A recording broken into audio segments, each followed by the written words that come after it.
Ассаламу алейкум. Эфирде жаңалықтар информациялық бағдарламасы.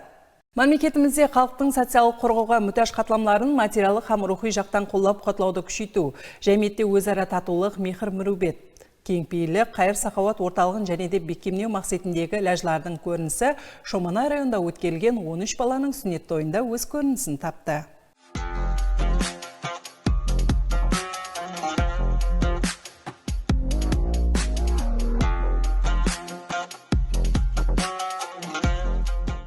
Шаңырақ. Бұл мұхадис маканның татулығы перзентпенен және де бекемненеді. Сондықтан да әрқандай шаңырақ бар екен перзентінен үлкен үміт күтеді. Бұл бағдардағы ұмтылыстар Шоманай районында салтанатты жағдайда өткерілген 13 баланың сүннет тойында айрықша көзге тасланды.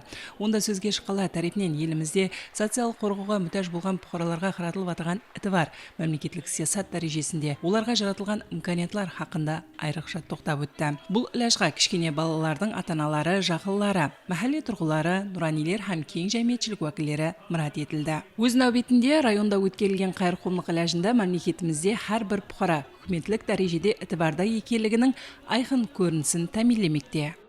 Балаларымызға той беріп атырыпты, арабайлар жасайман, дайнелерге әкеліп атырған президентімізге, ел басшыларымызға бәріне рахмет.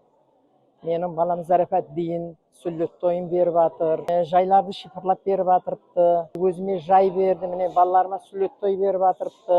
Біздерді осындай дәрежеге әкеліп атырған ел басшыларымызға, президентімізге барлығына рахмет. Әуендер болып атқан жас үлкендеріміз, ел ағаларымыз, президентіміздің басшылығындағы әрекеттердің бәрі де біздің халықтың қуанышы. Мен соның есебінен балаларымыз бақытлы, үлкен азамат болып жетсек деп соларға сенемін. Осы күні білдірілген жақсы тілек, арзу ниетлер барлығы кішкенелердің келешегі, еліміздің ертеңгі күні айдын ықпалы жолында. Ең бастысы районда бұндай кеңпейіл инсандардың көп екені, һәм бұндай сауаплы істер дауам етеді толығында.